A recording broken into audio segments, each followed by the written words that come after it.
Booyah. We're live. We are. Hello.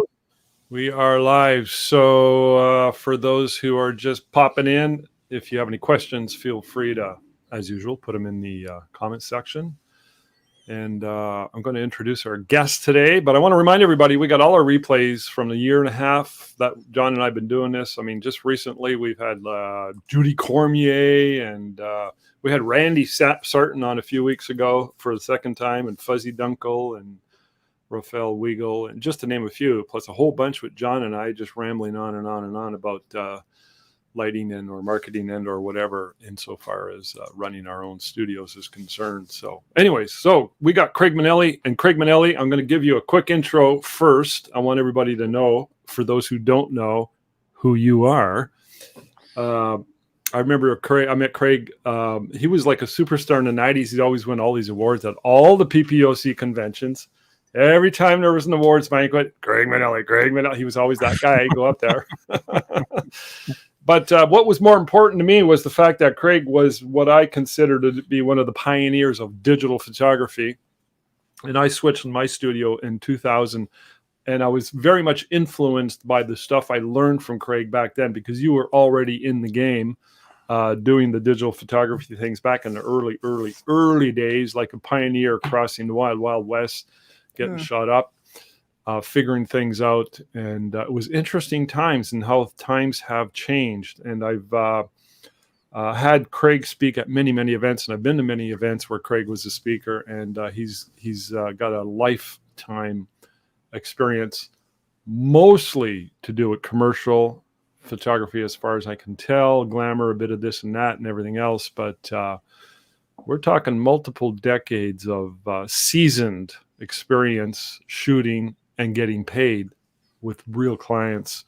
Craig, can we just give a quick synopsis? I know you were... Suddenly I feel old. We don't want to go there. I'm turning 64 in 2 weeks. Watch out. There's going to be calling of the elders again. Well, we're what you call the OGs. I just heard that term a few weeks ago in reference to these gangsters in LA. They have gangs, and the old guys are called OGs. And it's not a bad thing. OG means it's, you've been around, you've seen a few things. Yeah, well, don't let anybody invite you onto the ice flows. They might not bring you back. There's that. always trust yet verify. So, but Craig was very instrumental, and you were down in Oakville. Now you're out west in Vancouver, living half time in the sailboat. But can you give us just a really quick synopsis of your time spent in Southern Ontario and what your primary markets were? And then we'll lead into where you are now and some of that cool stuff. Well, I started as a press photographer. I was published when I had a rescue photo that I chanced upon when I was 13. Got published in the local paper, and then I just kind of liked that and kept doing press type work and getting published. So I went through Sheridan to get some pro training, some real training. Sheridan, from doing press work into commercial and advertising, just because I was asked to do assignments. And from there, I ended up dealing with agencies, designers, and just by virtue of the next phone call, ended up doing more commercial, industrial, editorial elements. And in some ways, I used to say that I tended to deal with the high maintenance client. So the client that was difficult, the assignments that were not easy, and I priced for that accordingly. But always delivered, always made sure I had the tools and resources, equipment and setup and assistance as necessary to make sure that I was always delivering. And since then, assignments took me across Canada, outside Canada, different countries. And now when I moved out here about almost 20 years ago, carried on with that, more across Canada type based. And in the last few years, doing more movie work out here in Vancouver, kind of enjoying that. Well, that's interesting. I didn't know it was 20 years. It's been that long. I remember when you moved. Yeah, 2003, November 18th, I got in my truck and drove north. Okay. So my wife and I and my daughter were staying at a hotel once because every winter we'd fly out and go to some Caribbean destination. And this was early 2000. We were at some hotel near the airport in Toronto, and it was a hotel that had a big concert hall where they had regular, you know, musical acts and whatnot. And out in the lobby, they had all these pictures of these famous stars. And I was looking at them and I'm like, Craig Minielly, Craig, you shot them all. It was Craig that shot them all. It was like so cool to see his work there. And that would have been the Stage West Hotel and Theater. That's the one. Thank you. So you've got a variety and a diversified amount of work that has come your way over the years. I'm dying to know why you moved, but before I get there, I want to ask you to just please clarify a little bit, if you can, what you mean by high maintenance client. And you said priced accordingly. So are you saying a high maintenance client gets a certain pricing? Meaning that when I say high maintenance, I meant that they were exacting in their standards, short timelines, high profile applications to the images. Right. Back then, people didn't necessarily need me tomorrow, but they needed to know within 10 minutes whether I was available next Thursday. Okay. So I made myself available by pager back then. And in terms of the pricing, I had a day rate, I had pricing. I didn't apologize for it because they were demanding. So it's not that I was demanding a high price. I just put a value on it. That's interesting. You didn't apologize for it. You stood behind it and you didn't blink. Absolutely. Never see him let you sweat. So, and that I'm guessing that's part of the reason why you're successful, other than the fact that you do good work. And over the years, it's paid off in spades for you. It's a strategy. It's a strategy as far as bringing your photographic skills to the industry. The reason I'm sort of belaboring this point is because I think it's more of a sensitive point nowadays than it was, say, 20 years ago. You remember when we'd all get together and we complain about the part-timer? Well, everybody's a part-timer now. So, yeah. Can you elaborate on that? Just if we can just go down that rabbit hole for just a minute or two, if you don't mind. Have you noticed major trends and that sort of you can bring that? You can well, everybody likes to say the same thing about, relative to their city in terms of, it's a tougher market in my city than it is in yours. I would say the same thing in Vancouver, is that the commercial applications or opportunities are much different in Vancouver than they are in Toronto. And the business awareness when it comes to the photography market and photography client, I would say is probably, without any disrespect anywhere, is probably more educated in the Toronto market than it is in Vancouver. Really? And that's by the client and the photographers. And it's, photographers are the only ones that can fault themselves for that, because if they're not going to educate their client, then they're going to suffer consequences in terms of price points, expectations, having somebody else that comes in and scoops a client for doing the job cheaper the next time. And that's got to be a reflection of the industry itself and the demands that are put upon the industry, meaning that there's probably a higher level and a higher demand for, say, fashion or commercial or catalog work or whatever it is they're doing, more money being thrown at it. So by natural, it would just evolve that way, wouldn't it? More so, say, in Toronto. And I find it surprising you're saying that's more so in Toronto than it is in Vancouver. Well, again, just relative to the business opportunities by size, by proximity, by opportunity, I would say that there's more out there. A lot of my work is cross Canada with Toronto-based clients. Ironically enough, when I was in Toronto, they would look for people in Vancouver if they had something out west. But then when I moved out here, I got the Toronto and the Vancouver and the cities in between, all of that work. So you've been still pretty busy. Yeah, I mean, COVID changed everything for everybody. And I lost a lot of clients and big portion of the percentage of work that I did in certain areas that. But I enjoy what I do, and I'm happy to work in different types of areas, and the skills and the personality elements and the eye for lighting and the service that you want to bring to a client really transfer to many areas. Cool. I haven't shot weddings in many years, but ironically enough, on the last couple of films I was doing, suddenly I'm doing wedding shots and things for them as part of either the setups or the preamble or the stuff that way. Weddings, like as in a film, there's a wedding scene, or Right. okay. Yeah. That's not the same thing. But however, I want to talk about movies. Yeah, well, you get more time in real time than you do in any movie time. That's for sure. So you've been shooting stills for movies? Yeah, a lot of that. I was actually out in Toronto for a commercial industrial job a couple of weeks ago, but generally over the last 6-10 months, I've been doing more movie work out this way. That's cool. There's different productions, thrillers, rom-coms, movie of the week, TV series that's coming out in the fall, I believe. Mm-hmm. So yeah, a lot of work out for the camera gear, a lot of mirrorless benefits as things happening as well. So I want to ask you why mirrorless is beneficial. But first of all, I just want to clarify this industry that you're shooting in.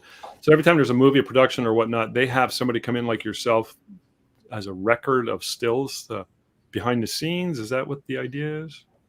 Yeah, people refer to behind the scenes, but I mean, that's only part of it. Some of the ones actually don't want any behind the scenes. It's all cast and talent and events and scenes that are going on. Other ones want, a certain percentage of behind the scenes. Okay. Horror film that I did about a month ago, they were big on behind the scenes elements. Okay. Being done, the director doing their stuff, the fog effects in the area and all the stuff happening, turning the camera around from what the action is to what's happening behind the action. So every job is unique in that respect, and you're happy to go in. That sounds really interesting, actually, and sounds like it would be an ideal thing for you. You seem to be the kind of guy who just is able to adapt to different types of scenarios, and that being one of them. So, well, it's funny how much of a grounding or a foundation, rather, doing press work when I was, 14 years old and getting hired when I was 15, how much of a lifetime foundation that became. That was only 20 years ago. Yeah, pretty much. I just got my new ID, so I'm good to go. But I used to joke that press was great for digital because press taught you to get the shot and to get it fast and get it in and on time. And the same thing translated to when digital first came in. You could have, all the gear or all the equipment that you wanted, but if you were spending all your time behind the computer and you're losing track of pressing the shutter and getting the images to the client, you kind of lost the nature of the game there. And that translates over to pretty much every assignment. If I'm shooting underground and they're going to pull all of their crew together for a crew photo at a critical stage of the project, the tens of thousands of dollars a minute that are going on for when I'm, they shut down the project to have everybody show up for when I'm pressing the shutter. Again, you got to have your game on tight. How did this fall into your life? How did this show up on your radar? Was it just sort of by virtue of some of the phone calls you were getting and somebody you knew somebody recommended you? Pardon me? Film work? Yeah. Yeah, I'd been asked a number of times over the years, and I didn't have time to commit to a long-term project in Vancouver because I had stuff that was all over. In different cities. So I knew some people. I'd done, sporadic days or, a couple of poster work elements. And then I guess it was about 3 years ago, by chance, I got 3 phone calls in a row for different films. Okay. That I ended up doing, a bunch of days on them. And then sometime shortly after that, COVID hit. And we all know everything shut down then. And I got some calls for things local. And during my downtime on the boat, a number of people were in the movie industry as well and started hanging out with them and just decided I was going to give it a go. Had some contacts, made some contacts, and they told two friends, and so forth and so on. Yeah. And in the last, I guess, mostly in the last year, just over that chunk of time, I've done over 100 days on that, which has now made me eligible for looking at and getting involved with the union here to see, really where everything goes in terms yeah of the mainstream. yeah they play a big role, don't they? Oh yeah, down in Hollywood and the entire industry. So fascinating. Okay, so you're doing a lot of that, and I know you want to show us something. We're going to get into something in a minute, but I want to ask you another question about what you've been up to. Are you doing other stuff? Like, okay, COVID hit, you're obviously, like the rest of us, picking up the pieces, trying to jump back into the stream of, deal flow. Some photographers didn't survive. They closed their shop down, like Warren and Paula Noyce. They were tied mostly into the dance school industry, and it just went poof. So they moved on, and it was really sad to see. And I don't know about other photographers in different industries. I feel very fortunate that we were able to maintain enough deal flow. We're photographing fairies. I mean, that's a big one for us. Fairies and pop-up weddings. But are you doing anything else other than the movies? Is there anything else that's either been in your life for decades and or new and exciting? Well, I've always done and dealt with the business client. So I've got some industrial clients, and I've been doing a variety of assignments for them. And ironically enough, I was looking forward to a good assignment. I guess it was last fall, summer, late fall, and it was going to be good. It was, a nice chunk of days, and the entire project got flooded out with the hurricane rains and everything we had happening out here. And it was just like, seriously, like, can you not catch a break? Shit. It never happened? Well, no, still no. That project's gone in a different direction, and in terms of what they needed at the time was all literally underwater. Because it was big out here. We were literally cut off from the rest of Canada for almost a couple of weeks. I heard technically, floods and fires, right? The apocalypse was hit upon you. Yeah. I had a company down there that I had to get stuff from, and it was taking a while to get it because they couldn't ship anything out. Oh yeah, I mean, it was just bizarre. Really, being here and being able to talk to someone, and yet, people saying, okay, I'm going to send you a check. Oh, wait, no, we can't use the mail. Can't mail something. So next, some of these companies set me up on their internal payroll or Swift system. So sometimes before, when I'm looking at my accounts receivables, I got to go check my bank account first, because a lot of the times it's been directly deposited and I didn't even know I'd been paid for it. Cool. Innovation, opportunity, new ways of doing things. That's just the way some stuff goes. I noticed your mug. You got Nikon. You're still a Nikon shooter, obviously. I was trying not to bring that up, but yeah, I'm a Sony guy myself. John is a Canon guy. Yeah, they've actually branched out into coffee. It's pretty good. You should try some. Well, that was one thing I was going to ask, because you have all Nikon gear for your DSLR. Did you go to the Z series for your mirrorless, or did you change direction altogether? Oh yeah, I'm solid mirrorless with the Z series. Nice. Yeah, what about the flashes? I mean, the Nikon flashes were really the de facto, almost industry standard. Remember how, we used to set they've still got their TTL game rock solid. And the thing that's really cool, and especially now, we were just talking about it before we started going, is the nature of firmware and new cameras and updated with updates with different gear. And anytime someone gets in touch with me and says, I can't get this to work, or I'm having problems with that, I mean, the first thing, have you updated the firmware? Who knew that a lens adapter needs firmware updates? And yet they do. So yeah, the Nikon strobes are spectacular. I've got some of the bigger power Godox ones for when I need that extra oomph. Right. And I combine them, use them together, which is great. But the Nikon mirrorless, Unbelievable. I was shooting a TV series. It started in April. I guess it was April. It might as well have been the winter because we were just outside of Whistler. And literally in the same day, we would start off with snow and end up in blazing sunshine by the afternoon. Nice. And that was in an arena with 12 chainsaws going around, Wow. dust and noise and incredible dirt and mud flying everywhere in the rain. And gear was rock solid. Nice. Yeah. That's good to hear. I'm not surprised. I have a neutral density filter that is so complicated. It has a firmware update as well. That's how complicated Sony is. I'm joking.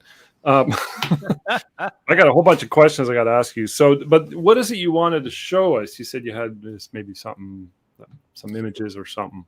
Well, you had said that you wanted to see a couple things, so it was interesting because I was just kind of looking and wasn't really sure what to show or what I could show, and of course, a lot of the projects, even I would love to have shown the stuff I shot yesterday, because it was kind of intriguing just in the nature of it, but it all goes through approval stuff. It's all covered by NDAs until the film's released, or there's sign-offs by the actors involved.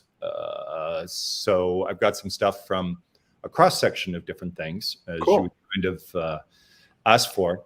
And one of the things that I found interesting, I saw something that you sent out, because I get your newsletters, say, I scope through my junk folder every now and then, and I get them all at once. Yeah, you got to fix that so it goes right to your regular folder. I keep trying, but they keep going back there. I don't know what's going on. But you had indicated, or your topic was something about balance, and balance in lifestyle, balance in shooting, balance in how you go about things. And sounds like me. Yeah, and it was bang on in so many ways, because even if you're dealing and you're busy with clients, you got to find your balance for what works for you to keep a healthy perspective on your own outlook, which benefits your business outlook. And what everything needs balance. And so in terms of the shooting that I do, I find that I need to have that balance for, a variety in what I do, the clients that I deal with. But ultimately, and I guess some of the shots that I pulled together, all deal with pretty much the basics in terms of what we've all already been doing, and whether it's family portraits and putting a group together, or lighting with or without natural light. You got to see the light, you got to direct the client, you got to get the shot. And in the case of the movie stuff, never mind locations where you're chasing falling light in a portrait session, or a cranky kid and something with mom and family dynamics. I literally get seconds to do something. Okay, so you got to think on your feet. Oh yeah, and on top of that, I need to have people dynamics, because I got to deal with cranky directors, first ADs that they're trying to get through their day. And yesterday, when we actually, it was the day before yesterday, the location we were at was a pub, and for some reason, I don't know why, it wasn't open. It wasn't, someone was supposed to be there to let the film crew in, and they weren't there. So an hour and a half into the day, and we still weren't in. Monkey wrench. The whole day chasing timelines is huge. And yet somewhere in there, you got to stress the importance of getting the shots and not having stuff in the background, or people, or all of the different things that can happen. Do you work with the film crew when it comes to the lighting and that? Like, I guess they set up the lighting for those for their scenes themselves. Now, do you get from them, okay, what white balance am I supposed to be shooting at together, or do you do that all yourself? Because they've got all their video lights all set up. Yep, bit of both, because they obviously do have their film sets and their lighting, and some are more involved than others. A mix of a variety of things, where they might have some flags and flops to work with negative lighting, as well as stuff from the other direction, One director of photography, he likes to work with 3 lights only. So he's got fairly soft directional elements. Right. Doesn't give a lot of directional stuff when I want to come in for close-ups and pull-asides. Wow. But in terms of how I shoot, you got to see the light in the first place, because you can't get them to move stuff around. No doubt. And you've got to, find an area where you can literally say, okay, here's the light, and there's light, there's shadow. If I get someone to stand here but not here or exactly there, and then 2 or 3 people, you need to bring them in, stack them in, boom, boom, boom, to pick it up and make use of in the middle of a busy set or an area. So it's all part of the game that goes into the nature of a day on set.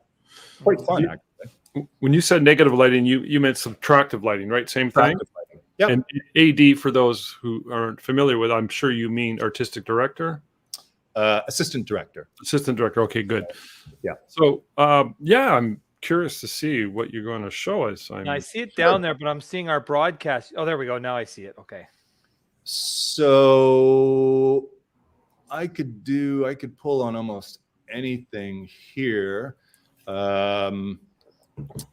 Here's one thing I noticed coming out of COVID was a lot of business people are more interested in paying attention to their own image. Okay. And so a lot of people are getting their professional portraits done and redone on location. And this was stuff I did for the Angus Reid team. This is literally shot outside in the downtown square, Jackpool Plaza, Vancouver. Nice. So individual shots, and you got to think about the individual, the groups and stuff going along with there. So location lighting that works, background elements, and then a team shot as well. So Craig, yo, is there a ceiling over top? It looks like you've got some sort of covering that's sort of creating that subtractive lighting. Yeah, in this case, we were on a patio, and with a lot of locations on the seawall, you're not necessarily allowed to set up, well, you're not allowed to set up gear. Okay. So in terms of an ease of gathering and location, I got in touch with one of the restaurants that has an outdoor patio, and I got permission to use their area. Nice. So that gave me the ability, depending on whether it was raining or what the nature of the sun was doing, to have options in my lighting. And you can see here we've got Angus Reid. He's a little bit taller than his hair. So you got all sorts of opportunities for nasty glare and stuff, but you know, we controlled that. It's working. And I got to ask you 2 questions on this. When you got those tables, so you got the people in the back row, they're probably 1.5 feet or roughly thereabouts spaced between the people in the front row. That's right. You weren't concerned about that? I mean, as far as focus and all that? No. You get, it looks like I shot this at 5.6, it looks like. Yeah. With a 70 mil element. So I know when I position people, if I've got, some distance between them, you always want to try and get their eyes as close to possible on the same plane. So I'll coach them in terms of how they position themselves, if need be, or the angle that I set them up if I'm going to be shooting more wide open. Because I don't want to be, most of my stuff is probably 2.8 to maybe f8, maybe rarely. And you're focusing on the girl in the pink there, most likely. Yeah. I would be probably on that, but I'll also pull back, so I know that I've got that depth of field built in. And after a while, you kind of know what aperture and distance and lens focal length will work, or when you're going to be getting into trouble. Yeah. Do you find mirrorless helps you with that, because you can actually see right on the screen or even in the viewfinder kind of the focusing as it is? Yes and no. I mean, it's not going to show you when you take the shot, but when you review, you can actually set it up with a quick 2-button with your eye still at the viewfinder. You can focus in, hit the review, and then hit another one. It goes to 100%, and you can scroll through and you can see exactly what's in focus within the image. Yeah. Cool. So on this one here, this was part of an underground project I did last fall or January or somewhere in Toronto. Tunneling operation. I'd be able to zoom right in on the guys down there to make sure that I've got critical focus where needed. Yeah. And in this case, we were shooting at f9. I see that. I see that. So, but with 20 mils, so I know that I got lots of room. Yeah, no doubt. Are they building a subway or something? Is that in Toronto? This is a water diversion project. So this is a tunneling operation that's going north of Toronto and down to the waterfront area, and a couple of different things going on. So cool. The tunneling operation itself, ironically enough, I shot this equipment the first time it was used in North America, and it's the same technology. They called it the tunneling right element, where they would build, where they would tunnel and build and construct the tunnel as they dug it away. So it's pretty cool to see happening. So cool. I noticed it's at ISO 4000. What, I guess with the Z series, the noise is pretty decent on there then? Yeah, that's on the Z6 II. It's funny how a lot of people like to get hung up on noise and ISO values, and it's more about knowing how to deal with it than it is anything inherent in the cameras themselves. Yeah. So the Z9 is, took a bit of a hit when people were coming out because they're saying, oh, it's got more noise than, the Z6. Well, of course it does. If it's got more pixels, you're going to be running into that issue. But the raw converters hadn't quite caught up to the optimal handling of that. But if you go into your settings and you know what you're doing on your own, it becomes virtually a non-issue. Wow. That's so cool. I was doing stuff yesterday, or again, the day before. I'll regularly go 8, 12, 16,000 without, giving it too much thought. Okay. Subject, but I'm almost always at 4,000 to 6,000. Really? Oh yeah. Unbelievable. Yeah. Yeah. This is one, if you guys remember the Outsiders movie from way back when. Pony Boy. Yep, Pony Boy. He's still golden. This is a shot that we did a couple of years ago for a movie that I think has only just been released in different areas, called Crimson Point, and I think they gave it a new name now. But part of the cool, I think I had another one from this. Yeah. C. Thomas Howell, I think his name is. That's right. I don't even know what you guys are talking about. However, it doesn't matter. The movie Outsiders. The Outsiders. That was the one that launched Tom Cruise. Okay. Rob Lowe, Patrick Swayze. I've never seen it.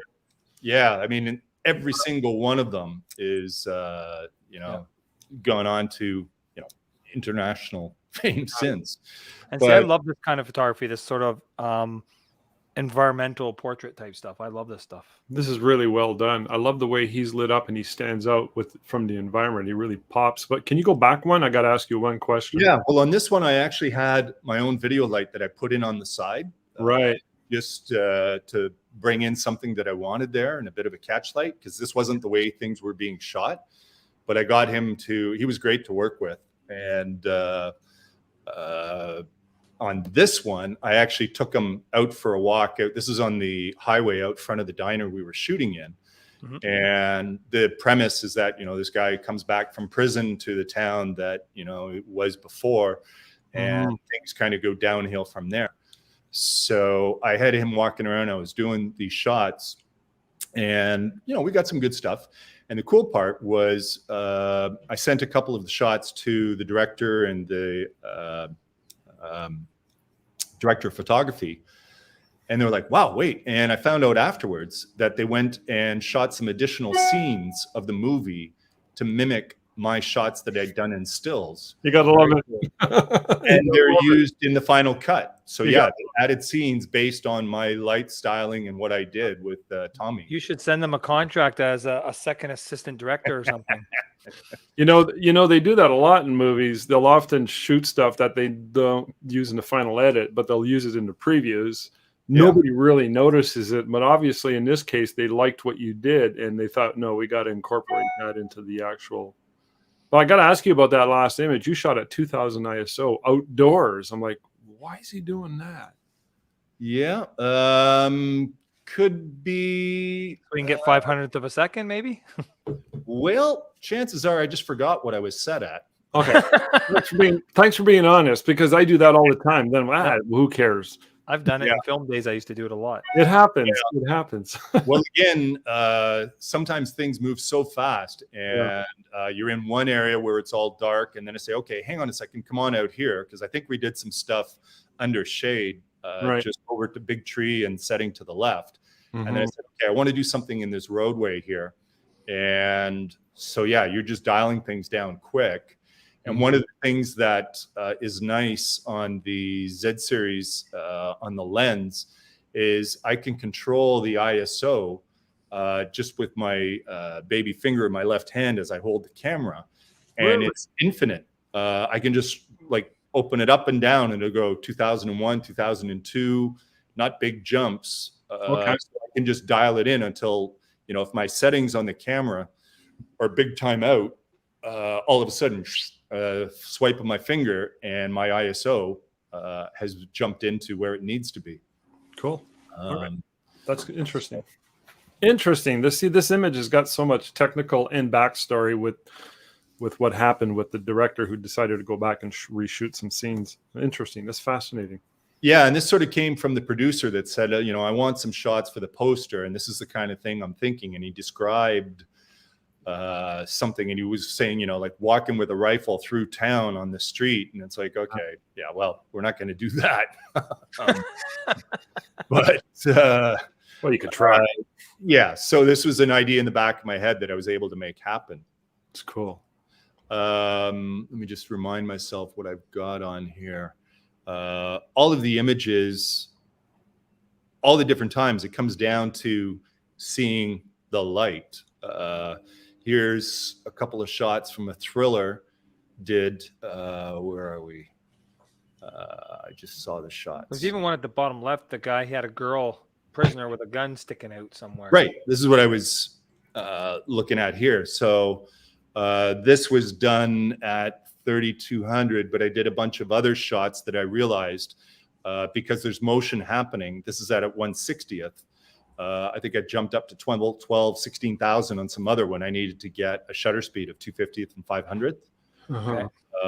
But in this case, it was, you know, looking for the peak action on the first take and getting that.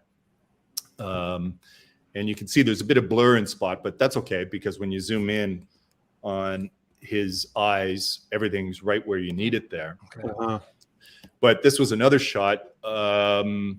We were both hiding behind, this was in a cabin, and the storyline goes where, you know, he's kidnapped somebody to this cabin in the woods, and the mom and the other daughter come to rescue, and then he comes from behind the doorway and into the scene.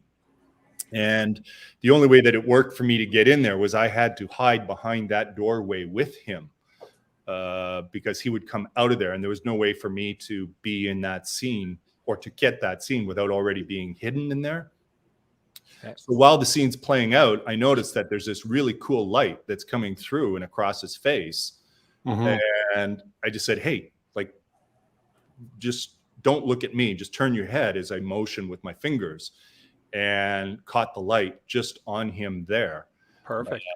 with that stuff. But that's when we're both hiding behind, you know, this big barn A door. little bit of a Rembrandt light going there. Is he Yeah.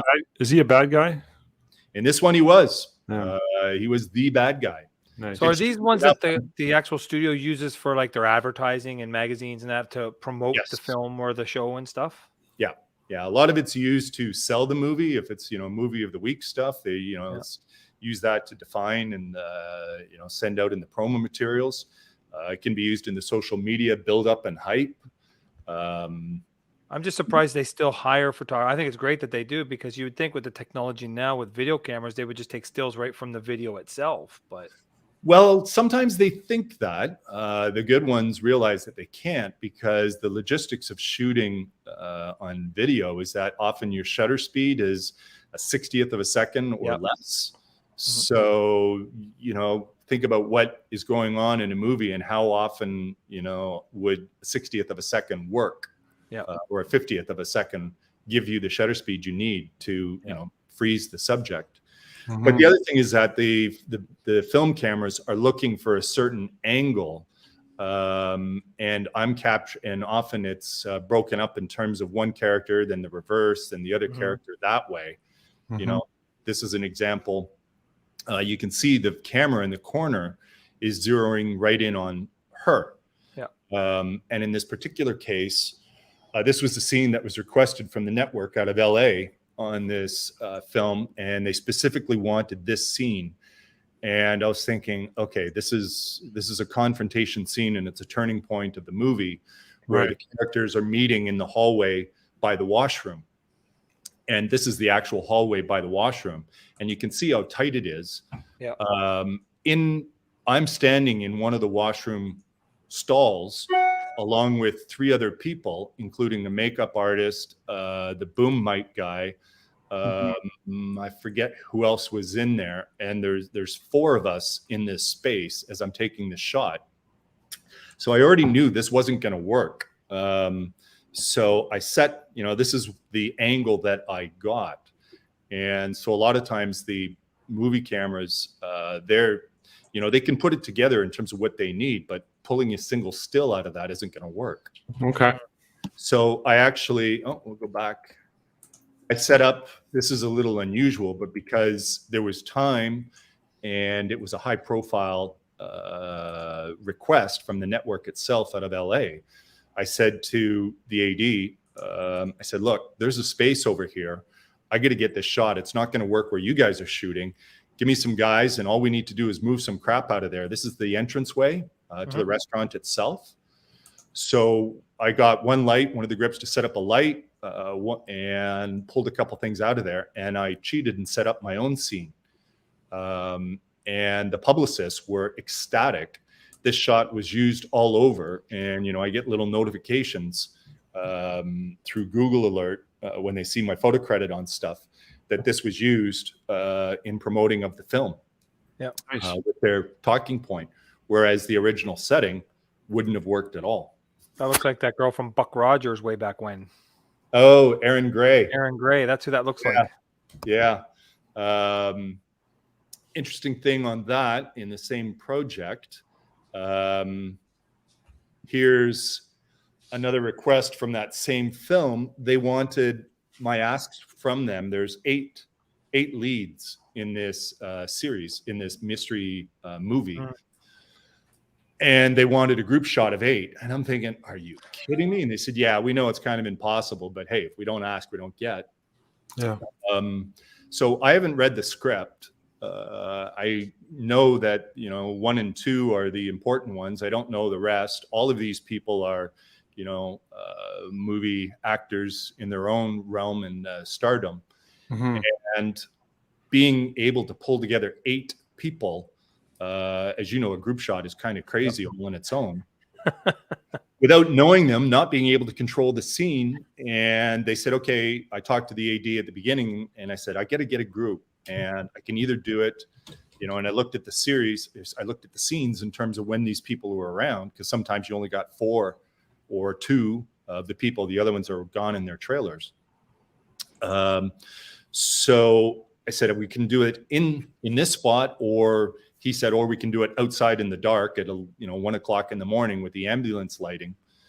And I'd already cued these guys. And this is the thing that was a little interesting, because I asked the publicist, I said, okay, you know the script, you know the people, you know the characters. I'm never going to be able to get them to pose and do what I want for the shot that fits your bill. Why don't you give me descriptives? Like, this person is arrogant. This person is fresh and young. This one is open and friendly. This one is kind of a dick. Yeah. And so she thought, okay, hang on. And she took some time and she said, okay, here's the characters and here's a descriptive of each one. So body language, attitude. Right. And I made up 8 sheets for each character. And I drove by Circus at the early part of the day. And the third AD is one that deals with all of them. And I gave him a package of notes, of papers, and I go, deliver these to the cast. This is for our group shot that we'll be doing. No one had ever done this before. Okay. And it was kind of funny because they were talking about it because, as we're on set and they're saying, oh yeah, when are we doing that group shot? And so, this is the scene. This is the thing I'm thinking. Mhm. And another kid, oh, what did you get? I got arrogant. Oh, I'm friendly. And they were like, the 8 dwarfs they were all getting into what role they'd been I assigned. love it. That's So amazing. someone's going to be aloof, someone's friendly, someone's disinterested. Yeah. And the ironic part was I said, okay, I don't know who the bad guy is in this one. But if obviously you don't want someone to look mysterious or suspicious or something, but you can almost pick it out in this photo. The guy on the right, he looks like a mob boss. I know. So I literally, the only thing I could do ahead of time, there's one light on this. It's behind them because the grip put it on the wrong side. And it's actually backlit. All I could do was get somebody to tip it into the ceiling and bounce it off of the previous, the wall behind me. It's one of these big A-frame things. And you could see the doors open on the one side because somebody opened it and said, oh, sorry, and left. And then the door creaked open. I didn't even notice. I did 19 frames of this group, 9 on one camera, 10 on the Z6. And this was on the Z9, 9 frames on the Z9. And I split it over 2 cameras just because this was the first assignment I did with the Z9. Yeah. And you can see I'm shooting at 1/25, 6400 and 2.8. Yeah, 2.8, and even the door looks in focus. Wow. Yeah. But again, I've got a 24 mil because I'm in a close proximity of this living room. And all I did was one slight change, I believe, on the woman. I had her step back instead of being in front. I changed that, and I got the guy on the right to change his positioning a wee bit. And the only prop that I had was the bottle of champagne. And I said to the group, okay, who would be appropriate to, hold this? And the one guy jumped up and says, yep, I got that. So that was it. And I, in any normal grouping, the guy with the plaid shirt would have driven me crazy. But that was his character. That's what he wears. Yeah. And again, the studio was ecstatic that they got this shot. That's a reasonably good group shot. I don't know whether it would get any group photo awards or people would love to pick out things. And of course, they retouched out the open doorway and stuff in the background there. Yeah. But this ran pretty much as is. Okay. So just you find that things happen. Do they always do the touch-ups, or do you use some of the touch-ups yourself? I'm surprised how minimal they do. This is straight out of the camera, the shot, and they'll do minimal touch-ups for that. Not much at all. These were a couple of pull-asides I did. Got these guys in the off bit and found a spot where the ambient lighting worked for what we were doing. I'm able to see where I've got a little highlighting coming from one side. Something interesting that way, something that frames up and makes the subject look good. I mean, the number one rule in family portraits is always make mom look good. Yeah. So in terms of the lighting, there's some stuff you can do or positioning with a guy that you can do.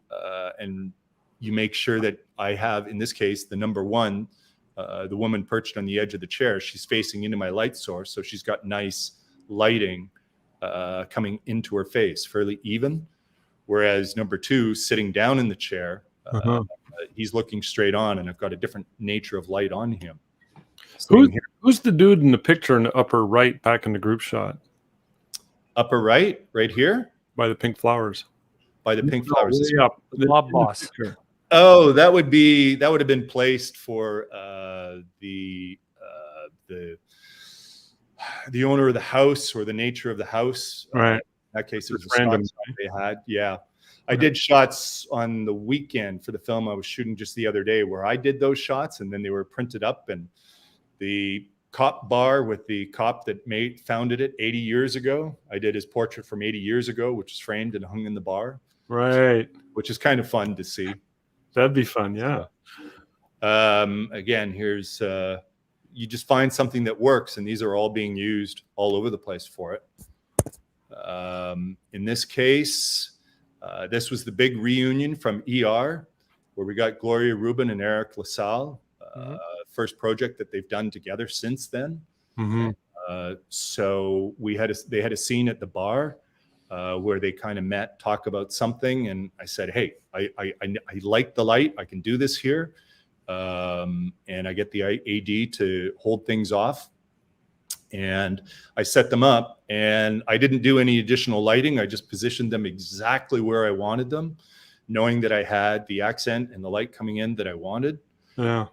At 4,000 ISO, 2.8, and I had Eric lean forward so that his eyes are sharp on the same plane as Gloria.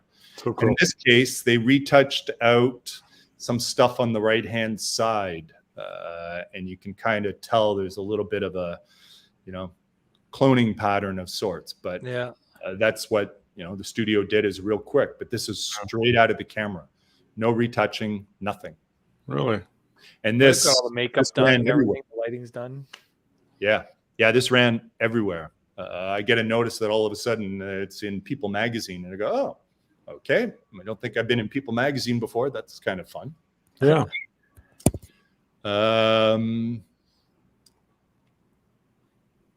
Horror film. Did this about a month ago. Nice. Look at that guy. That looks like Johnny Yeah. on a bad day. Crazy stuff going on. Again, low level things. Things were moving really fast, 3/20th of a second, and this actually was only at 2500 ISO. But with the smoke that comes in and goes on, and can get pretty interesting at times.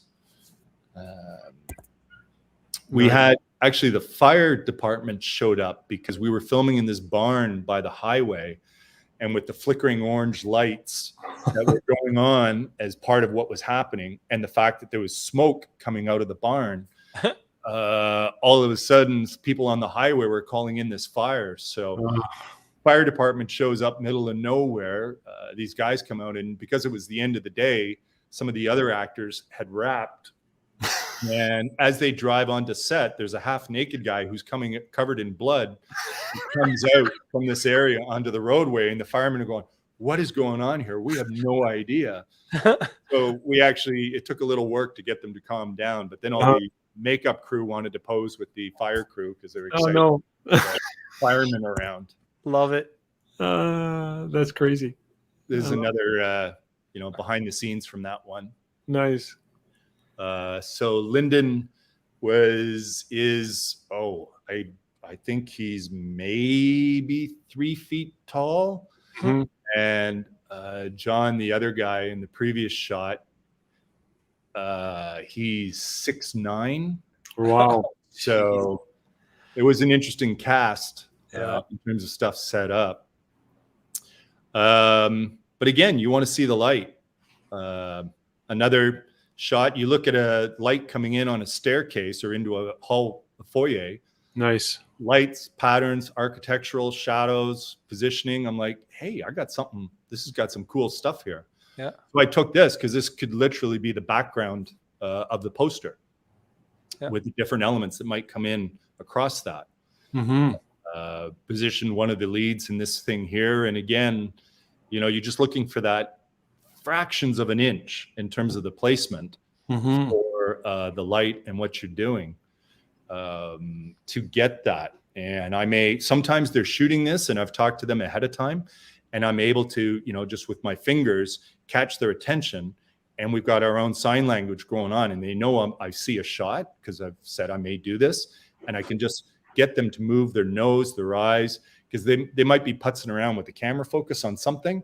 Right. And I say, hey, let's do something. And, this is a quick shot that I was able to get. What's the longest stay you've ever had in this kind of session? Oh, I've been fairly fortunate. The movie industry is notorious for, your days start at 12 hours and they can go 16, 18 from there. 12 hours is an easy day. Okay. Depending on, what's happening, the TV series I did up Squamish, they built our travel time into it. So we had 11.5-hour shoot days, which, was max because they built a half hour outside of zone, but you still had an hour and a quarter drive on either end of that. Right. That's reasonable. So Yeah. You're not really going. You haven't gone any like 16, 17-hour days. I've been, I think, upwards of 16. Yeah. In terms of stuff I've been involved in. It's like shooting a wedding almost in many ways. Oh, yeah. When you think of the time and demand. Yeah, a wedding in a day and then delivering it the next day. Okay. Because it's the way it is a lot of times. Okay. This shot here, I have no idea whether they'll use that or not, but that's an abstract from that same staircase. Mm-hmm. In terms of one of the characters, and she looked and went, "Wow, I got real cool lighting." You can never plan that ahead of time. No. That's something that has some mysterious opportunity to it. Yeah, it does. I could go anywhere on these. The other thing that often happens, here's Lorraine Bracco from The Sopranos. Yep. Wow. And one of the shots they wanted, the network, was a shot of 1, 2, and 3. So the lead is in the middle, Daniel on the number 2 on the right, and Lorraine was number 3. And that's, just often how they refer to it. And this looks like a spontaneous, "Hey, how you doing?" shot. But the amount of stuff that went into this, first of all, there's an entire film crew of 50 people that have stopped what they're doing and standing around. And I've been given the blessing to do so. And the other thing that happens is, the AD says, "Okay, you got 2 minutes." And as soon as they're doing something like this, I call them the crows, because the hair and makeup people, everybody wears black. All of a sudden, they flock in from everywhere to do touch-ups and finals. Boom, boom, boom. One of these people has their own hair and makeup. So there's literally 7 people in front of these people. Yeah. And I have to say, you've got 30 seconds, because otherwise they'll take 5 minutes to do what I only have 2 minutes to do, and my time is gone. So they make sure that everything is exactly right. And I've already picked the spot. And again, there's no lighting that's set up on this.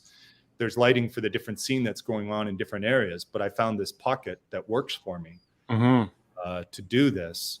And this is straight out of the camera. No retouching, nothing. Cool. Light, everything. Love it. So again, all of the elements are there, what we do on our own. By contrast, this one, another thriller. This was for the poster setup. And in this case, I'm using a harsher light on one of the subjects. Again, I've got the light going into Mom in the top left there. Mm-hmm. And it's lit by the hanging light over the table, which I've got. In this case, it was the director of photography. He loves working with me. He says, no, I want to be your light guy. So the light that's hanging over the table, he just picked it up in his hand and directed it just subtly where I wanted it on this shot. Cool. Fascinating. Sometimes I get to show this shot because it was one of my favorites. This was from the same film with Lorraine Bracco. We were in this cafe. Actually, it was a bar, and it was being used as a cafe. And period flashbacks to the 60s as to, this is the young Lorraine Bracco, the young mama, 30-year flashback. Right. And the lighting and the look and the styling on this was just spectacular. Yeah. And there's a completely different camera angle and scene that's been going on. But where I am, I see this shot of her, and I'm just like, oh my God, this is spectacular. Yeah. And again, I directed her just subtly from the side to do a couple of things. And the fact that it's dirty, meaning like there's out of focus elements in front, just adds to it. Yeah. So I found this light and Puts her in her place. Oh yeah, this is one of my favorite shots. Even It's though got that breakfast, that Tiffany's kind of look to it. Yeah. Totally. She's got that Audrey Hepburn look. Totally. 6400 ISO. Amazing. Oh, was it? Yeah. Yep. Well, I've always shot high ISO, but I've always had reservations. My reservations are gone. Yeah, me too. I've got some ideas in my head now for shoots I want to do now. Again, wide open at 1/60th. at 6400. It makes me want to do more stuff with my wide angle now too, because I'm always using my 7200. I love my 7200, but looking at your shots from 24 mil all the way up to 75, it's like I'm gonna have to start using that more often. Well, I mean, it's about how you use it and where you place them. I mean, Yeah. we know of Al Gilbert and his 60 mil portraits that he did on the medium format. Yeah. That's kind of the equivalent to, 50 is the equivalent to a 24, but in 35 mil. So you position them accordingly. You make use of the space. In this case, this is for a video series. This is work shooting with my 1.4, my 105. And I wanted that extreme shallow depth of field. Yeah. And at 1.4, you got nothing. You can zoom in a wee bit on that. Yeah. This is in Brian Adams' studio. Nice. Just a couple of blocks down from me. Nice. And it was funny because I was shooting and directing this shot in terms of what she did. And, she's a meditation yoga series, is a specialist for what we were doing. And as I'm shooting and directing her around, someone's going, nice, nice. And I just looked away from the viewfinder, and Brian Adams is standing 3 steps away from me.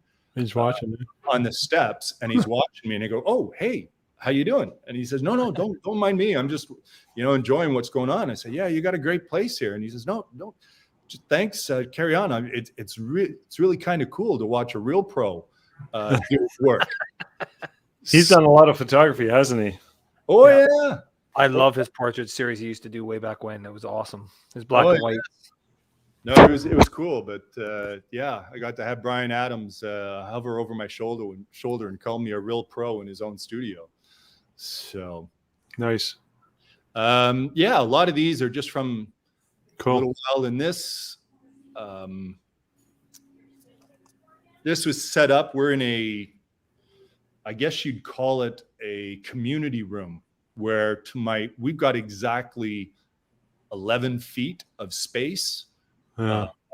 Edge to edge, and the rest of the space is mayhem with a dozen Christmas trees, the entire production going on. And we set up this space at the back, and I've got 3 reflectors, one in each corner, with a light bouncing into them, because there was no room to do any, softbox or things or otherwise, or a light on them, and yet just very soft generic lighting. And in front, and I've got a 3 people even lit lighting with complementary highlighting. Again, the light goes in, making the number 1 look good. Nice. And number 2 on the right side, I've got some shadowing happening on him. Yeah. And the older guy on the left, again, I've got the light coming into him. So there's some strategies involved before you set things up. Yeah. So you get these people, because a lot of times we'll say, okay, great. Yep. Pull this in here. Someone comes in to adjust the hair. And then the AD's going, I need number 1. And I never got the shot. So that happens a lot, but not fractions of a second, but literally if I get 5 frames, 20 frames would be exceptional. Right. It's that kind of quick. That's the nature of the beast. I guess if you screw that rule up, they're not going to call you back. Yeah. But as I say, whether you're shooting industrial settings that are, operations have shut down so that you can do it, and they fly you across the country to do stuff, throw in a few lights and do that, or on a set where you get no time at all, and they expect you to come up with usable portraits. Yeah. For international distribution to promote a multi-million-dollar vehicle. Cool. It is what it is. So we got to go. It's a little over the hour, but I have 4 or 5 quick machine gun questions for you. Sure. You guys can keep talking if you want, but I got 12,800 ISO. There you go. And it's actually suitable given the scene. Yeah. Oh yeah. There's a couple of plugins that help out when you're doing stuff like this. There's some real smarts out there with some of the software you can make use of. The new Yeah. AI ones. Pardon me? Some of the new ones that are AI, they call them. Yeah. I'm doing some stuff with Pure Raw. I'm liking what it does. But in this case, this was a fight scene that they pooched the filming because they practiced it and lost the light of day and things are dropping. So, and the cameraman got in my face when I was doing stuff. And so I think this is one, I actually got this. I went to and I saw the scene and I said, go back to this spot. I'm going to grab a shot from here. So I set this up, but still the light of day, I'm wide open at 12,000 ISO. It's amazing. Love it. Go. You were saying questions. You want me All to right. go back to me? Who's the most famous person you've met? Well, besides you, Yeah, right. I forget. It's funny. I had a conversation just the other day with all the different prime ministers I've shot, or I guess I could be careful how I say that. Met in whatever in casual settings, or some cases got drunk with. Gene Simmons was a last minute assignment. I saw that on your website. That looks cool. Oh, I never saw that. That'd be so I cool. guess that kind of qualifies. Yeah. The You've met a lot of people, obviously. yeah, I mean, well, Brian Adams. I told you he was hanging over my shoulder in a shoot. There you go. Yeah, it's just kind of fun. Don't really think about it too much. Okay, another question. Turn around 180 degrees. I want to see the back of your head. My ass. Oh man, he's still got all his hair. Look at John, and he's like 10 years or more younger than we are. I got the little bit of Baron up here, and it drives me nutty. Okay, just Oh, Gene Simmons. I brought him a pie because it was for an article in Pie Magazine. oh, Part of the article, one of the questions was, what's your favorite food either before or after sex or something like that? And right. his answer was desserts. He's just a dessert fiend before, during, and after. So I brought this pie to the shoot, and of course, you know, he was an hour and a half late. We were set up in the convention center, and he wanted to meet Trudeau, so he was hanging out with him, and he just came by, and he was great to work with. But it was actually his wife, Shannon Tweed, that helped me, and I didn't even realize it was her. Okay. And I had to, you know, it was after I realized, I'm thinking, oh my God, flashing back to being a teenager, and it was like, never mind. But she was fabulous, and Gene was saying, well, you know, I had this pie. Well, aren't you going to put it on a plate? And I said, no, eat out of the entire pie. And she was like, Gene, yeah, do that. This is going to be great for the shot. So, you know, working with the two of them on that shot was kind of fun. I saw them live in 1977, and I caught his pick, which I no longer have for years. All right, you're a movie buff, no doubt. What's your favorite movie? Oh, that varies all the time. I love watching the old black and whites. On the Waterfront, Gaslight. Classics. Yeah.